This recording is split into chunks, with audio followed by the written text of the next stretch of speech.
POCSO అనేది ఇద్దరు 18 years below ఉండి సెక్షువల్ ఇంటర్ కోర్స్ జరిగితే హౌ ఇట్ వర్క్స్. దానికి ఒక రూల్స్, రెగ్యులేషన్స్, క్రిమినల్ జూరిస్ప్రూడెన్స్ ఇవన్నీ కూడా ఉండవు. 10th క్లాస్ అయ్యేలోపే బాయ్ ఫ్రెండ్ గర్ల్ ఫ్రెండ్ అంటున్నారు. ఏజ్ ని మిస్గైడ్ చేస్తూ ఒక అమ్మాయి బిహేవ్ చేసినా షీ కెనాట్ బి. ఒక హై పొజిషన్ లో ఉన్న వాళ్ళ అబ్బాయి బాగా డబ్బు ఉంది, మొదలు పెట్టిన తర్వాత పెళ్లి చేసుకోలేను అన్న పరిస్థితులలో ఇప్పుడు పోక్సో అని వీళ్ళు వెళ్తే లైఫ్ క్లోజ్ కదా. క్రైమ్ అనేది నా దృష్టిలో 3 రకాల వ్యక్తులు చేస్తుంటారు సార్. నెంబర్ 1, వాళ్ళు ఫస్ట్ రకం. ఒక తప్పు ఒక మేల్ చేసిన ఒక ఫీమేల్ చేసిన they should be. End of the day it is about parents responsibility also. నమస్కారం సతీష్ గారు, welcome back to second episode. Hello sir. ఈరోజు మన టాపిక్ పోక్సో. ఓకే. రీసెంట్ డేస్లో మనం వింటున్నాం పోక్సో కేస్ జరిగింది. ఒక ఇంపార్టెంట్ పర్సన్ వాళ్ళ కొడుకు అందులో ఇరుక్కోవడం తెలిసిందే. సో జనరల్గా ఏంటంటే ఈ వీడియో ద్వారా మనం అసలు పోక్సో అంటే ఏంటి, ఆ కేస్ ఎలా ఉంటుంది, దానికి ఉన్నటువంటి లిమిటేషన్స్ ఏంటి, ఎలా ఉంటుంది, జస్ట్ మీ మాటల్లో వినాలని ఉంది. సో ప్రేక్షకులు కూడా అర్థమవుతుంది, నేర్చుకుంటారని భావిస్తున్నాను సార్. Yes sir. పోక్సో అనేది it's a social welfare legislation అంటాం. అంటే దానికి ఒక రూల్స్, రెగ్యులేషన్స్, ఒక క్రిమినల్ జూరిస్ప్రూడెన్స్ ఇవన్నీ కూడా ఉండవు. అంటే ఫర్ ఎగ్జాంపుల్ రాజ్యాంగం ఉంది. రాజ్యాంగంలో ఆర్టికల్ 14 ఏం చెప్తుంది మనకు? It speaks about the right to equality.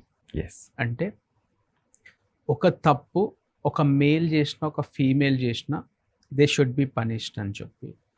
But social welfare legislations like prevention of domestic violence act కావచ్చు, లేకపోతే section 498A of IPC, domestic violence or dowry harassment ఏవైనా కావచ్చు, ఇవన్నీ కూడా సోషల్ వెల్ఫేర్ లెజిస్లేషన్స్ అంటాం. To protect certain segment of society, vulnerable sections of society అంటాం. For example children కావచ్చు, లేకపోతే సీనియర్ సిటిజన్ కావచ్చు, విమెన్ కావచ్చు, విడోస్ కావచ్చు, and victims of sexual offences కావచ్చు. వీళ్ళకి సంబంధించి వచ్చిన లెజిస్లేషనే POCSO, prevention of children from sexual offences act. Okay. So 18 years లోపల ఉన్న బాలికలపై ఎలాంటి సెక్షువల్ అఫెన్సెస్ చేసినా ఈ పర్టికులర్ చట్టం అనేది ఇంప్లిమెంట్ చేయొచ్చు. జనరల్గా 18 ఇయర్స్ లోపు ఉన్న బాలికల పైన అఘాయిత్యం జరగడం అనేది 100% crime, no doubt about it. But 18 years లోపు ఉన్న వాళ్ళు ఇష్టంతో తిరిగిన పరిస్థితులు ఎలా ఉంటుంది? ఓకే. ఒకటి. రెండవది, ఇద్దరు 18 ఇయర్స్ బిలో ఉంటే ఎలా ఉంటుంది? లేదా మేల్ అబోవ్ 18 నుండి ఫిమేల్ గర్ల్ 18 బిలో ఉన్నప్పుడు ఎలా ఉంటుంది? అదర్వైజ్ ఫిమేల్ 18 అబోవ్ ఉండి బాయ్ 18 బిలో ఉన్నప్పుడు ఎలా ఉంటుంది? ఇది బాయ్స్ కూడా వర్తిస్తుందా, ఓన్లీ గర్ల్స్కి మాత్రమే వర్తిస్తుందా పోక్సో అనేది? Absolutely good question sir. ఏంటనంటే ఈ పర్టికులర్ యాక్ట్ అనేది 18 ఇయర్స్ అనేది ఒక చైల్డ్ డెఫినేషన్. ఎగ్జాంపుల్, ఇప్పుడు మనకు బిఎన్ఎస్ వచ్చింది, బిఎన్ఎస్ఎస్ వచ్చింది. అందులో సెక్షన్ 2 సబ్ క్లాస్ 5లో చైల్డ్ అనే డెఫినేషన్ ఉంటుంది. Child is any person who is below the age of 18 years.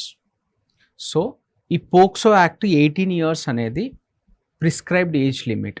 Okay. కాకపోతే కొన్ని కేటగిరీస్ చేయడం వల్ల 16 to 18 ఇయర్స్ ఇవన్నీ కూడా ఉంటుంది. ఎగ్జాంపుల్ హీనియస్ క్రైమ్స్ అని చెప్పి అందులో ఒక డెఫినేషన్ ఉంటుంది. సో ఈ పర్టికులర్ యాక్ట్ ఏం చెప్తుంది అని అంటే it completely protects women. Okay. Women, it completely protects child, not say women. Women can be considered to be anyone above 18 years. yes, girl or boy. exactly. So it protects the child below 18 years of age. So ఇక్కడ consent అనేది important question. Okay. So ఒక కన్సెన్షువల్గా they might participate in the sexual intercourse. Okay. Example, I'll tell you a small story. Okay. There are many stories, but I'll tell you a small story which I dealt with. So there was X person and there was Y person. X person is child of 17 years and Y is male who is 20 years old. So ఇంట్లో inter caste marriage అనేది ఒప్పుకోలే. So ఒప్పుకోకపోవడం వల్ల లేచిపోయినారు. ఊరవతల ఉన్న గుళ్ళో పెళ్లి చేసుకున్నారు. చంపేస్తారేమో అని చెప్పి వేరే దగ్గర హోటల్ తీసుకొని అక్కడ స్టే చేసి ఒక 3-4 డేస్ అక్కడే ఉండి దాని తర్వాత పోక్సో కేసు పెట్టినారు ఆ అమ్మాయి వాళ్ళ పేరెంట్స్. పెట్టడం వల్ల మళ్ళా మన ఇద్దరికి ఇబ్బంది అవుతుందేమో, నువ్వు ఇంటికి వెళ్ళు, నేను పోలీస్ స్టేషన్కి వచ్చి లొంగిపోతా, మనం జరిగింది చెప్దాము అని చెప్పి వెళ్ళినారు. సో ఇక్కడ గర్ల్ హ్యాస్ సెడ్ కన్సెన్షువల్గా 3 days we had the sex, we had the sexual intercourse. But ఇక్కడ అది కోర్టులో వ్యాలిడా కాదా అనేది ఇంపార్టెంట్ క్వశ్చన్. సి కన్సెంట్ ఉన్నా కానీ అది కాంపిటెంట్ కన్సెంట్గా తీసుకోము. ఎందుకంటే 18 years, that's a minor, is not a competent person to enter in to a contract. So ఒక అండర్ ఏజ్ ఉన్న వ్యక్తి ఇచ్చిన కన్సెంట్ వ్యాలిడే కాదు అని చెప్పి the case has been booked under aggravated penetrative sex and among other sections of the POCSO. అలా consent అనేది సంబంధం లేదండి. బిలో 18 బాయ్ ఉన్న గర్ల్ ఉన్న పోక్సో అనేది మనం ప్రొటెక్ట్ చేస్తుంది. రైట్. సో సేమ్ టైం ఇద్దరు 18 years బిలో ఉండి సెక్షువల్ ఇంటర్ కోర్స్ జరిగితే how it works? This is important question. చాలా వరకు ఒక రాంగ్ ప్రిజంప్షన్ ఉంది. 18 years లోపు మేల్ పర్సన్ ఉంటే, అబ్బాయి మేల్ 18 years లోపు ఉంటే he can be board from this jurisdiction అని చెప్పి అబ్సల్యూట్లీ రాంగ్. అతను 16 years ఉన్నా కానీ he's punishable under the POCSO act. కాకపోతే జువెనైల్ జస్టిస్ యాక్ట్ అనేది ఇంకో చట్టం ఉంది, దాని కింద ట్రయల్ చేసి జైల్లో పెట్టకుండా షెల్టర్ హోమ్స్ లో పెడతారండి. Up to 3 years of punishment. But he's punishable even though he's minor. So 16 years కి అతను మిస్టేక్ చేస్తే జువెనైల్ దాంట్లో చూసుకొని ఆ తర్వాత షెల్టర్స్ లో పెట్టి 18 years రాగానే వదిలేస్తారా? ఆ పనిష్మెంట్ 21 years వేసిన punishment, maximum punishment can be imposed is 3 years. వాళ్ళకు డెత్ పనిష్మెంట్ కానీ లైఫ్ ఇంప్రిజన్మెంట్ కానీ వేసే అవకాశం ఉండదు. సో అంటిల్ 21 years వాళ్ళు షెల్టర్స్ లో యూజువల్లీ టిల్ ద టైం వాళ్ళు కేర్ తీసుకొని అన్ని నేర్పించి బయటకు పంపిస్తారు. Education what exactly happens in the shelter sir? Shelter homes లో షెల్టర్ హోమ్స్లో మనకు 100% they focus on the reformative behaviour of the child. So ఒక సిద్ధాంతం ఉంది సార్. ఒక అక్యూజ్డ్, ఒక పేషెంట్, ఒక అఫెన్స్, ఒక డిసీజ్. ఓకే, ఇది చెయ్యడానికి కారణము socio economic factors. The one who does any offense is a patient. The offense is disease. అది చేయడానికి కారణం సోషియో ఎకనామిక్ ఫ్యాక్టర్స్. అంటే సొసైటీ వల్లనే అతను ఆ తప్పు చేసిండు అనే ఫిలాసఫీ అది. సో ఇక్కడ కూడా ఏంటి అని అంటే ఈ జువెనైల్ జస్టిస్ యాక్ట్ ఏం చెప్తుంది అని అంటే child in need of care and protection అని చెప్పి, లైక్ ఆర్ఫన్స్ ఉంటారు, ఫోస్టర్స్ చిల్డ్రన్ ఉంటారు, స్టెప్ చిల్డ్రన్ ఉంటారు, వీళ్ళందరూ కూడా అబాండన్ చైల్డ్స్ ఉంటారు, వీళ్ళందరికి కూడా సరైన సర్కమ్స్టాన్సెస్ ఉండవు. Facilities for the education, shelter or among other things. They will fall in to the clutches of the wrongful people. So వాళ్ళు వీళ్ళని క్రైమ్ లోకి తీసుకెళ్తారు. సో ఆ ఫ్యాక్టర్స్ అన్ని చూసుకొని వాళ్ళకి ఎడ్యుకేషన్ కానీ రిహాబిలిటేషన్ కానీ ఇస్తారు షెల్టర్ హోమ్స్ లో. By that he will come out as a reformative individual. 100% guarantee చేయొచ్చా? 100%. షెల్టర్ హోమ్స్ నుంచి బయటకు వచ్చిందంటే ఈజ్ 100% రిఫార్మేటివ్. నెక్స్ట్ మిస్టేక్ జరగదు ఆయన లైఫ్ లో. అలాంటిది ఏదైనా మనం ఎక్స్పెక్ట్ చేయొచ్చా? మళ్ళీ వచ్చి ఏదైనా మిస్టేక్ చేసే అవకాశం ఉంటుందా క్రైమ్ లో ఇన్వాల్వ్ అయ్యేలాగా? అంటే my question is that shelter homes లో ఇక క్రైమ్ చేయకుండా ఉండడానికి సరిపోయేటువంటి ఎక్స్పీరియన్స్ ఆర్ నాలెడ్జ్ ఏమని ఇస్తారా? 100% yes sir. They give you the education. They have been given with the rehabilitation. Okay. Psychological aspects lo they'll address everything. So ఇప్పుడు for example మనకి రీసెంట్గా జరిగిన ఒక ఎంపీ కొడుకు కేసులో మనం చూసినాం. సో అతను ఏంటంటే ఒక మైనర్ అమ్మాయితో ఉన్నారు అనేది మనం ఈరోజు న్యూస్లో వింటున్నాం. బట్ ఆ టైంలో ఆ అమ్మాయి మైనరా కాదా అనే విషయం అతనికి తెలియదు అనుకున్నాం. So what exactly situation is going to B? ఆ అమ్మాయి 18 అనే చెప్పు ఉంటుంది, ఇతను 18 అనే నమ్ముంటాడు. ఇద్దరు హ్యాపీగా టైం స్పెండ్ చేశారు, అలా ఇలా తిరిగారు.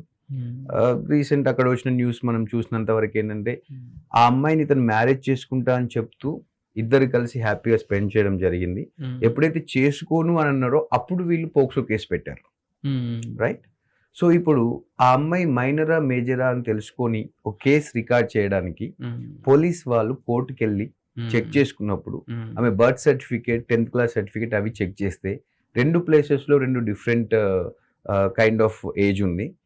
So end of the day high court చెప్పింది 17 years 3 months ఉంది, సో షీఈ్ మైనర్ అన్నారు. సో ఒక పోలీస్ డిపార్ట్మెంట్కి కోర్టుకి తెలుసుకోవడానికి వాళ్ళకు ఒక పర్టికులర్ ప్రాసెస్ అంటూ ఉంది. వాళ్ళు ఆ విధంగా తెలుసుకున్నారు 17 years 3 months అని. ఈ అపోజిట్ పర్సన్కి ఎలా తెలియాలి? ఈ అమ్మాయి నాకు 18 years ఉన్నాయి, 19 years ఉన్నాయి అని చెప్పు ఉండొచ్చు. అప్పుడు ఈ పర్సన్ ఏం చేయొచ్చు? ఇప్పుడు ఇతను ఈమెను నమ్మాడు, 18 years ఉంది, 19 years ఉంది అనుకొని ఇతను నమ్మి అతనితో ఆమెతో కలిసి స్పెండ్ చేయడం జరిగింది. ఇప్పుడు సడన్గా కోర్టు డిసైడ్ చేసే వరకు ఈ పర్సన్కి తెలియదు. So what exactly he has to do now? 100% sir. ఈ ప్రశ్న మనం 2026లో డిస్కస్ చేస్తున్నాము. 300 సంవత్సరాల క్రితమే దీని మీద ఇంటర్ప్రిటేషన్ ఇచ్చింది బ్రిటిష్ కోర్ట్స్. ఓకే. ఏంటనంటే ఏజ్ని దాపెట్టి ఏజ్ని మిస్గైడ్ చేస్తూ ఒక అమ్మాయి బిహేవ్ చేసిన she cannot be punished okay for the concealment of information or misrepresentation of information. Okay. ఎందులో ఉంది? Section 22 sub clause 2 of POCSO act minor కాబట్టి ఇంకా పనిషబుల్ కాదు. బట్ ఈ పర్సన్ కి ఎలా తెలియాలి? ఈమె చెప్పింది 18 అని, ఇతను నమ్మాడు, ఇప్పుడు తెలిసింది ఈమె 18 కాదని. So what he has to do now? What he has to do అని అంటే 100% ఒక ఎస్ఎస్సి మెమో కానీ లేకపోతే ఫస్ట్ స్కూల్ గాన్ సర్టిఫికేట్ అని ఉంటుంది. ఈ రెండిట్లలో ఏదైతే ఏజ్ ఉంటుందో that prevails over Aadhaar card. ఖచ్చితంగా ఎవరైనా ఒక రిలేషన్ పెట్టుకోవాలి అన్నప్పుడు వాళ్ళ ఏజ్ 100% ఒక మెమో ప్రకారం లేదా బర్త్ సర్టిఫికేట్ ప్రకారం కన్ఫర్మ్ చేసుకోవడం బెటర్. రెండు కన్సిడర్ చేయాలి, రెండు కన్సిడర్ చేయాలి.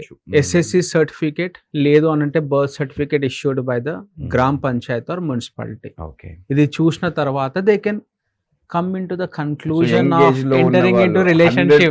Yes. You see, this is very important because the coming days లో ఇంకేం జరగబోతుంది ఏంటని మనకు తెలియదు. బికాస్ మనము ఇప్పుడు నేను చదువుకున్న రోజుల్లో మన ఏజ్ లో కొంచెం అటు ఇటుగా ఇద్దరం సిమిలర్ ఏజ్ కాబట్టి ఆ టైంలో అసలు ఇలాంటిది లేదు.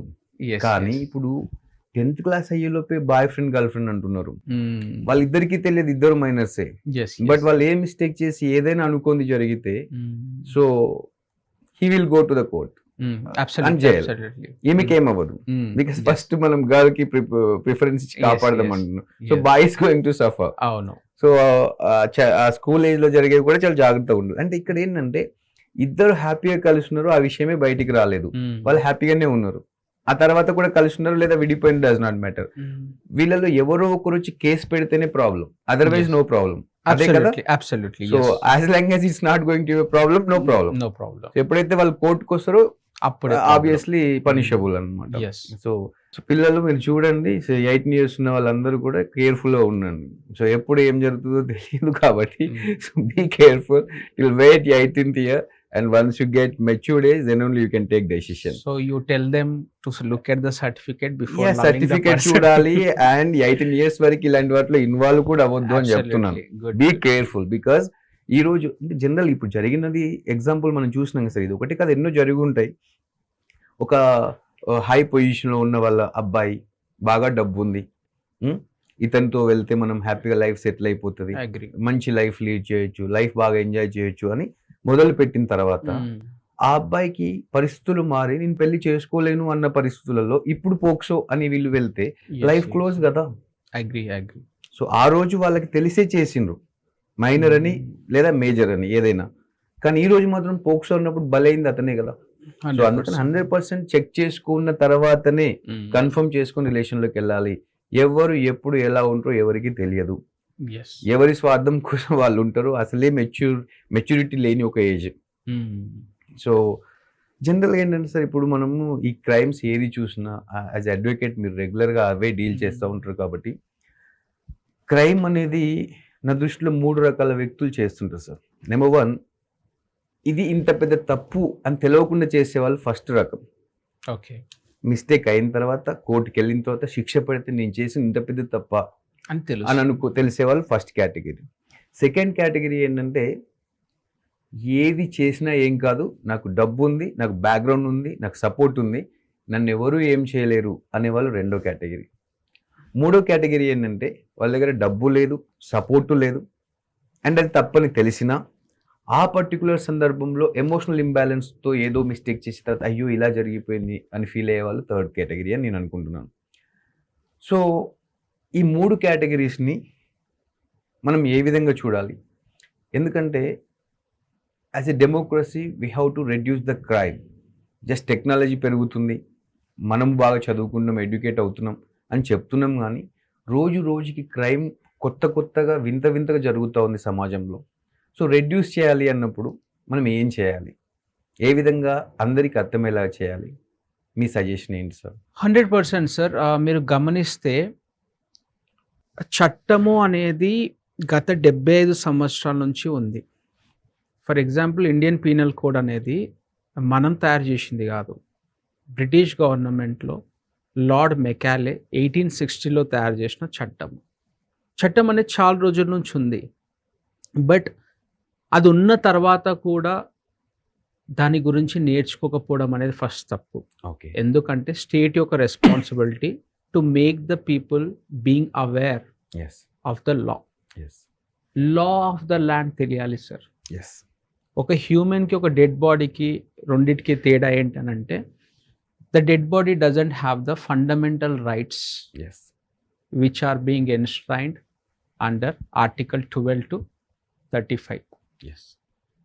ఒక లివింగ్ పర్సన్కి ఒక ఫండమెంటల్ రైట్స్ అనేటివి ఏవైతే ఉన్నాయో, సో అవి ఎక్సర్సైజ్ చేస్తేనే that's person is considered to be the living person. So law of the land తెలియాల్సిన అవసరం ఎంతకైనా ఉంది. That's the first thing. Second thing ఏంటి అని అంటే misuse of the law. POCSO red alert everything. Central minister, there was one statement, చట్టం ఎవరికి చుట్టం కాదు అని. That statement is being repeated time and again. అసలు గమనించాల్సిన విషయం ఏంటంటే దేని గురించి మనం మాట్లాడుకుంటున్నాము అని చెప్పి. పోక్సో కేసులు ఇండియా మొత్తంలో ఎన్నో వేల కేసులు ప్రతి సంవత్సరం బుక్ అవుతుంది. గత 15 సంవత్సరాల నుంచి ఆల్మోస్ట్ ఇలాంటి కేసెస్ని మిస్యూజ్ చేస్తున్న record national crime record bureau NCRB ఏం చెప్పిందంటే పోక్సోలో 80% కేసులు ఫేక్ కేసులు అని చెప్పింది. అంటే ఏ కేసుల గురించి పోరాడుతున్నాము అంటే ఒక లెజిస్లేషన్లో చేంజెస్ తీసుకురావాల్సిన అవసరం ఉందా లేదా? Yes, social welfare legislation I 100% absolutely accept it. But a social welfare legislation at what cost? You are violating Article 14 of the Indian Constitution. Should have been given equal opportunity to the other person to being heard. Yes. Section 2930 sir, Poxo lo bullet మీద నీ పేరు ఉంటుంది. They shoot. That's all. ఏంటనంటే మీకు burden of proof prosecution మీద ఉండదు. Burden of proof lies on the accused to prove the case. మీరు నా మీద కేసు పెట్టినారంటే నేను తప్పు చేసినా ప్రూవ్ చేయాల్సింది ఎవరు? మీరు, ప్రాసిక్యూషన్ సైడ్. కానీ పోక్సో కేసులో అట్లా కాదు. The burden of proof lies on the accused. Section 29 and 30 gun లో బుల్లెట్ లోడ్ అయి ఉంటది, నీ పేరే ఉంటది, నేను గాల్ చేస్తున్నా అంటారు. సో ఇప్పుడు మనకి మిస్యూజ్ చేస్తున్నారు కదా సార్. ఇప్పుడు 80% మిస్యూజ్ చేస్తున్నారు అన్నారు కదా, మిస్యూజ్ చేసిన వాళ్ళకి మళ్ళీ ఏమైనా శిక్ష ఉంటుందా మరి? Section 193 of IPC. అదే విధంగా మీరు అన్నారు, ఇప్పుడు ఈ సో కాల్డ్ మినిస్టర్ వాళ్ళ సన్ కేసులో వాళ్ళ మదర్ ఫాదర్ కూడా కొంచెం రాంగ్ ఇన్ఫర్మేషన్ ఇచ్చిండొచ్చు, date of birth certificate. Absolutely. Section 22 sub clause 1 POCSO ఏం చెప్తుందంటే, తల్లిదండ్రులు, అమ్మాయి వాళ్ళ తల్లిదండ్రులు ఎలాంటి ఫేక్ ఇన్ఫర్మేషన్ ఇచ్చినా కానీ, ఫేక్ కంప్లైంట్ ఇచ్చినా కానీ 100% they are punishable. Okay. So ఇప్పుడు ఒక పర్సన్ ఇమేజ్ డ్యామేజ్ అయింది, సఫర్ అయ్యిండు, సమాజంలో వాడికి బ్యాడ్ నేమ్ వచ్చింది, ఇప్పుడు వాళ్ళు ఇచ్చిన ఇన్ఫర్మేషన్ తప్పు అన్నప్పుడు వీళ్ళకి ప్రాబ్లం అవ్వచ్చు. 1000%. సో సేమ్ టైం నాకు ఇంకొక క్వశ్చన్ ఏంటంటే సార్, ఇప్పుడు 18 years లేనటువంటి ఒక అమ్మాయి నైట్ టైంలో ఒక్కొక్క టైంలో ఒక్కొక్క దగ్గర ఇతనితో వెళ్ళింది అన్నప్పుడు పేరెంట్స్ ఏం చేస్తున్నారు? పేరెంటింగ్ రెస్పాన్సిబిలిటీ లేదా మరి? 18 years బిలో ఉన్న అమ్మాయి మీద పేరెంటింగ్ రెస్పాన్సిబిలిటీ లేకుండా ఏ టైంలో ఆ టైంలో ఎక్కడికో వెళ్ళి తిరిగితే పేరెంట్స్ని ఎందుకు పనిష్ చేయకూడదు? బికాజ్ మై క్వశ్చన్ ఈస్, తప్పు చేసిన ఆ పర్సన్ ఎంత పనిషబులో, నెగ్లెక్టింగ్ పేరెంట్ చేసిన ఈ పేరెంట్స్ ఎందుకు పనిషబుల్ కాదు?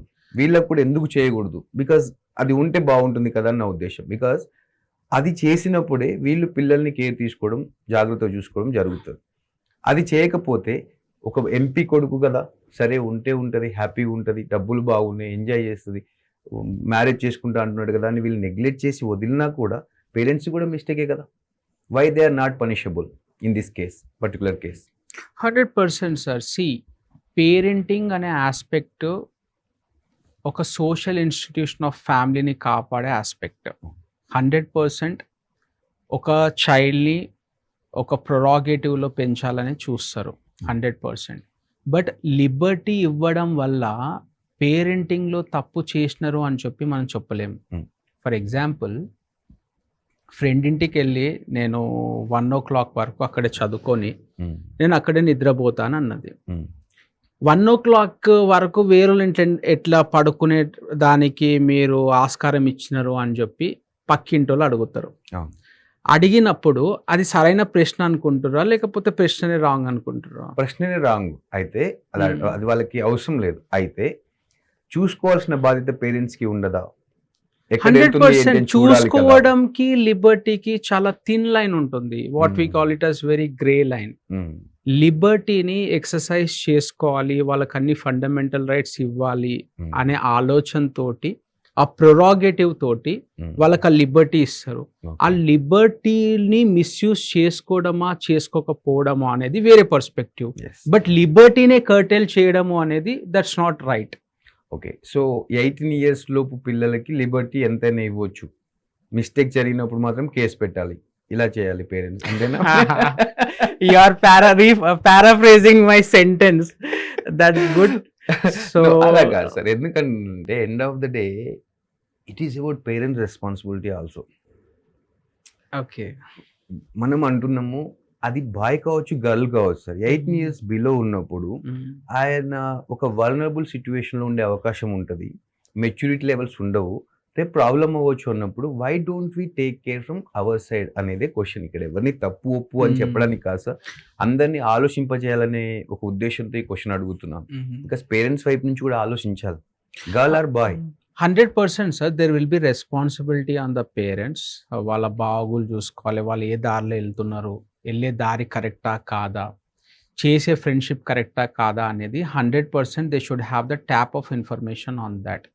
బట్ నేనేమంటున్నానంటే, అపోజిట్ జెండర్ తోటి పర్టికులర్ ప్లేసెస్కి తిరిగితే, పర్టికులర్ టైంలో తిరిగితే అమ్మాయి ఒక క్యారెక్టర్ రాంగ్ అని చెప్పి ముద్ర వేయడం అనేది తప్పు అనేది నా information. First thing. Second thing, ఆమెకి లిబర్టీ ఇచ్చిన పేరెంట్స్ కూడా అట్లాంటి వాళ్ళు అనడం అయితే ఇంకో తప్పు. అవును, కరెక్ట్. అయితే ఇక్కడ ఏంటంటే, ఒక ఏజ్లో ఇప్పుడు మనకి మన టైంలో ఒక 10-20 years బ్యాక్ వరకు కూడా ఎలా ఉండేదంటే, పిల్లలు ఎక్కడ వెళ్తున్నారు ఏంటంటే క్లియర్ అబ్జర్వేషన్ పేరెంట్స్ వైపు నుంచి ఉండేది.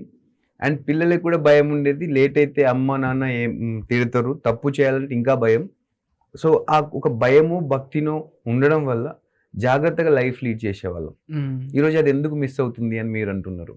మీరు అనుకుంటున్నారు? 100% సార్. ఏంటనంటే మనకు జాయింట్ హిందూ ఫ్యామిలీస్, జేఎఫ్సీస్ ఉంటుండే. అందులో తాత ఉంటుండే, అమ్మమ్మ ఉంటుండే, నానమ్మ ఉంటుండే. జాయింట్ ఫ్యామిలీస్ అన్నప్పుడు బాబాయ్ ఉంటుండే, మామ ఉంటుండే, అందరూ ఉంటుండే. ఒక్కొక్కరు ఒక్కొక్క పర్స్పెక్టివ్ ఇస్తుండే. ట్రూ. ఇప్పుడు పెళ్లి కాగానే ఇంట్లోకి బయటికి వచ్చేసేయాలి. You understood what we call it as nuclear families. ఒక చిన్న స్టోరీ చెప్తా sir. I do counsellings also, counselling sessions. ఇద్దరు doctors. Okay. They studied very well and they have become top surgeons. Marriage అయింది, they are good. She is best in doing idli. గత 12 సంవత్సరాల నుంచి she was best in doing idli. So idli చేసింది, marriage అయింది, ఇడ్లీ చేసింది. చేసిన తర్వాత వీడు 2 తిన్నాడు, 3 వేసింది ప్లేట్లో. వీడు ఒక ఇడ్లీ తినలేడు అని చెప్పి she went to the bathroom, బకెట్లో మొత్తం వాటర్ నింపుకొని she has put her head in that. సఫకేషన్లో నేను చనిపోతా అని చెప్పి అందులోకి వెళ్ళి తల తీస్తలేదు. My God. అంటే ఒక ఇడ్లీ తినకపోవడం వల్ల.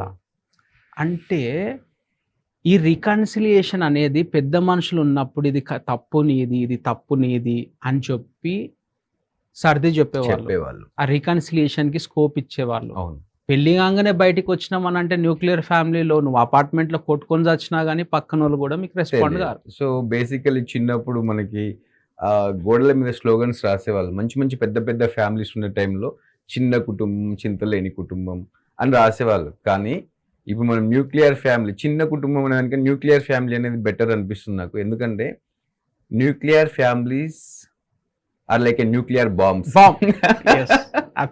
చిన్న కుటుంబాలు కుటుంబాలు కాదు.